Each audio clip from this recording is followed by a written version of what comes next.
नमस्कार मित्रों। मैं हूं आपका अपना दोस्त डीजे डैनी और दिल से स्वागत करता हूं आप सभी का हमारे चैनल डीजे डैनी पर, जहां होती हैं बातें कुछ खास। आज हम आपके लिए लाए हैं भागवत गीता की ऑडियो बुक का छठा अध्याय, जिसका नाम है आत्मसंयम योग, सरल और भावपूर्ण हिंदी भाषा में। तो आइए भगवान श्री कृष्ण के दिव्य नाम के स्मरण के साथ आरंभ करते हैं। अध्याय 6। भगवत गीता का छठा अध्याय ध्यान योग है। इस अध्याय में कृष्ण बताते हैं कि हम किस प्रकार ध्यान योग का अभ्यास कर सकते हैं। वे ध्यान की तैयारी में कर्म की भूमिका पर चर्चा करते हैं अथवा बताते हैं कि किस प्रकार भक्ति में किया गए कर्म मनुष्य के मन को शुद्ध करते हैं और उसकी आध्यात्मिक चेतना की वृद्धि में सहायता करते हैं। वे उन बाधाओं का विस्तार पूर्वक वर्णन करते हैं जो कि मनुष्य को अपने दिमाग को नियंत्रित करते समय झेलनी पड़ती है, अथवा उन सटीक तरीकों का वर्णन करते हैं जिनसे एक मनुष्य अपने दिमाग को जीत सकता है। उन्होंने प्रकट किया कि हम किस प्रकार परमात्मा पर अपना ध्यान केंद्रित करके भगवान के साथ एक हो सकते हैं। श्री भगवान बोले, कर्म फल का आश्रय न लेकर जो कर्तव्य कर्म करता है वही सन्यासी तथा योगी है। और केवल अग्नि का त्याग करने वाला सन्यासी नहीं होता तथा केवल क्रियाओं का त्याग करने वाला योगी नहीं होता। हे अर्जुन, लोग जिसको सन्यास कहते हैं उसी को तुम योग समझो, क्योंकि संकल्पों का त्याग किए बिना मनुष्य कोसा भी योगी नहीं हो सकता। जो योग में आरूढ़ होना चाहता है, ऐसे मननशील योगी के लिए कर्तव्य कर्म करना कारण कहा गया है और उसी योगारूढ़ मनुष्य का शम परमात्म प्राप्ति में कारण कहा गया है। जिस समय न इंद्रियों के भोगों में तथा न कर्मों में ही आसक्त होता है, उस समय वह संपूर्ण संकल्पों का त्यागी मनुष्य योगारूढ़ कहा जाता है। अपने द्वारा अपना उद्धार करे, अपना पतन न करे, क्योंकि आप ही अपना मित्र है और आप ही अपना शत्रु है। जिसने अपने आप से अपने आप को जीत लिया है, उसके लिए आप ही अपना बंधु है। और जिसने अपने आप को नहीं जीता है, ऐसे अनात्मा का आत्मा ही शत्रुता में शत्रु की तरह बर्ताव करता है। जिसने अपने आप पर अपनी विजय कर ली है, उस शीतुष्ण सुख दुख तथा मान अपमान में निर्विकार मनुष्य को परमात्मा नित्य प्राप्त है। जिसका अंतःकरण ज्ञान विज्ञान से तृप्त है, जो कूट की तरह निर्विकार है, जितेंद्रिय है और मिट्टी के ढले पत्थर तथा स्वर्ण में संबुद्धि वाला है, ऐसा योगी युक्त कहा जाता है। सुहृद, मित्र, वैरी, उदासीन, मध्यस्थ, द्वेष्य और संबंधियों में तथा साधु आचरण करने वालों में और पाप आचरण करने वालों में भी संबुद्धि वाला मनुष्य श्रेष्ठ है। भोग बुद्धि से संग्रह न करने वाला, इच्छा रहित और अंतःकरण तथा शरीर को वश में रखने वाला योगी अकेला एकांत में स्थित होकर मन को निरंतर परमात्मा में लगाए। शुद्ध भूमि पर, जिस पर क्रमशः कुश, मृगछाला और वस्त्र बिछे हैं, जो न अत्यंत ऊंचा है और न अत्यंत नीचा, ऐसे अपने आसन को स्थिर स्थापन करके उस आसन पर बैठकर चित्त और इंद्रियों की क्रियाओं को वश में रखते हुए मन को एकाग्र करके अंतःकरण की शुद्ध के लिए योग का अभ्यास करे। काया, शिर और ग्रीवा को सीधे अचल धारण करके तथा दिशाओं को न देखकर केवल अपनी नासिका के अग्रभाग को देखते हुए स्थिर होकर बैठे। जिसका अंतःकरण शांत है, जो भय रहित है और जो ब्रह्मचारी व्रत में स्थित है, ऐसा सावधान योगी मन का संयम करके मेरे में चित्त लगाता हुआ मेरे परायण होकर बैठे। नियत मन वाला योगी मन को इस तरह से सदा परमात्मा में लगाता हुआ मेरे में सम्यक स्थिति वाली जो निर्वाण परमा शांति है, उसको प्राप्त हो जाता है। हे अर्जुन, ये योग न तो अधिक खाने वाले का और न बिल्कुल न खाने वाले का तथा न अधिक सोने वाले का और न बिल्कुल न सोने वाले का ही सिद्ध होता है। दुखों का नाश करने वाला योग तो यथा योग्य आहार और विहार करने वाले का, कर्मों में यथा योग्य चेष्टा करने वाले का तथा यथा योग्य सोने और जागने वाले का ही सिद्ध होता है। वश में किया हुआ चित्त जिस काल में अपने स्वरूप में ही स्थित हो जाता है और स्वयं संपूर्ण पदार्थों से निष्प्रह हो जाता है, उस काल में वह योगी है, ऐसा कहा जाता है। जैसे स्पंदन रहित वायु के स्थान में स्थित दीपक की लौ चेष्टा रहित हो जाती है, योग का अभ्यास करते हुए वश में के हुए चित्त वाले योगी के चित्त की वैसी ही उपमा कही गई है।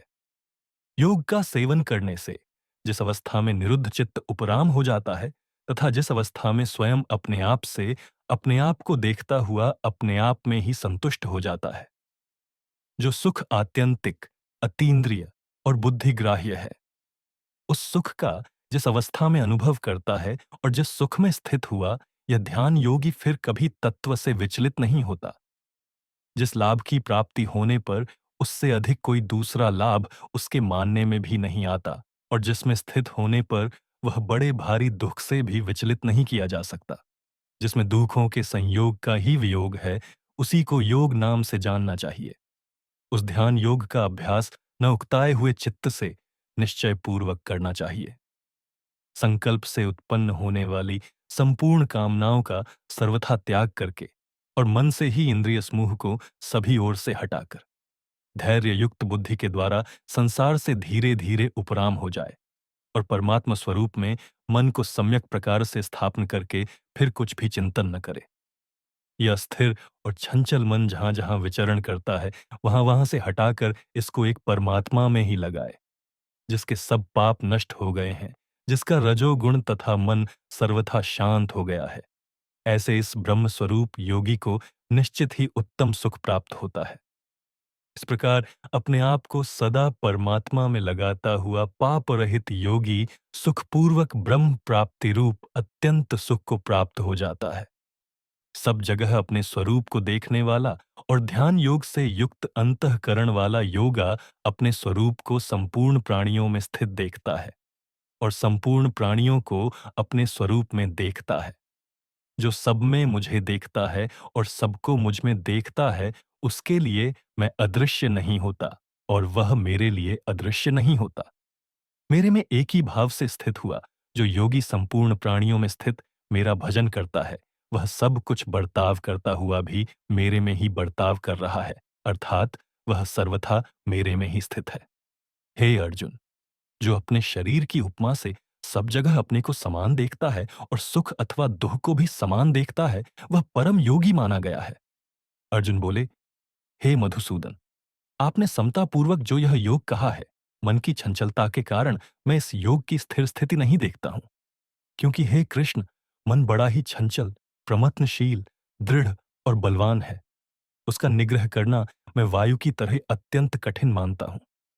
श्री भगवान बोले, हे महाबाहो, ये मन बड़ा चंचल है और इसका निग्रह करना भी बड़ा कठिन है। ये तुम्हारा कहना बिल्कुल ठीक है, परंतु हे कुंती नंदन, अभ्यास और वैराग्य के द्वारा इसका निग्रह किया जाता है। जिसका मन पूरा वश में नहीं है, उसके द्वारा योग प्राप्त होना कठिन है, परंतु उपाय पूर्वक यत्न करने वाले वश्यात्मा को योग प्राप्त हो सकता है, ऐसा मेरा मत है।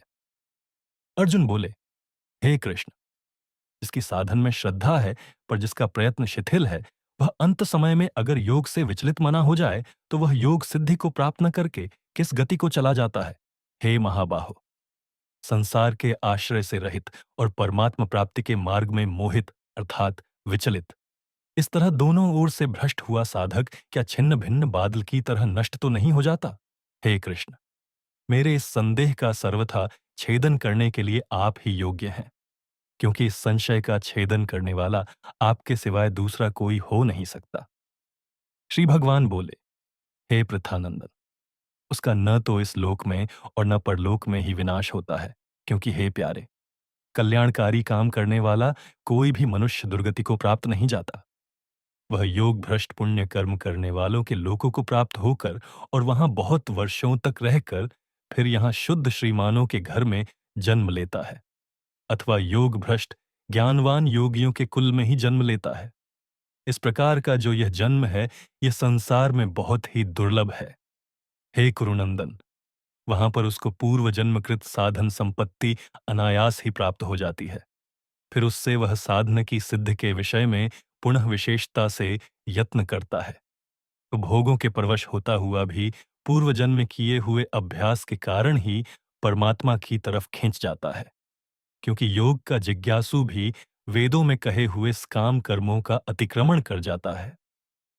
परंतु जो योगी प्रयत्नपूर्वक यत्न करता है और जिसके पाप नष्ट हो गए हैं तथा जो अनेक जन्मों से सिद्ध हुआ है, वह योगी फिर परम गति को प्राप्त हो जाता है। तपस्वियों से भी योगी श्रेष्ठ है, ज्ञानियों से भी योगी श्रेष्ठ है और कर्मियों से भी योगी श्रेष्ठ है, ऐसा मेरा मत है। अतः हे अर्जुन, तू योगी हो जा। संपूर्ण योगियों में भी जो श्रद्धावान भक्त मुझ में तल्लीन हुए मन से मेरा भजन करता है, वह मेरे मत में सर्वश्रेष्ठ योगी है। यहीं पर हमारा यह अध्याय पूर्ण होता है। आशा करता हूं कि ऑडियो बुक आपको पसंद आई होगी। अगर आपने कुछ नया सीखा हो या आपको प्रेरणा मिली हो, तो कृपया इस वीडियो को अपने मित्रों और परिवारजनों के साथ जरूर शेयर करें। साथ ही हमारे चैनल को लाइक करें, शेयर करें और सब्सक्राइब करना न भूलें, ताकि हम इसी तरह भक्ति से भरपूर ऑडियो बुक्स आपके लिए लाते रहें। अब मैं आपसे विदा लेता हूं। अगले अध्याय में फिर मुलाकात होगी। जय श्री कृष्ण।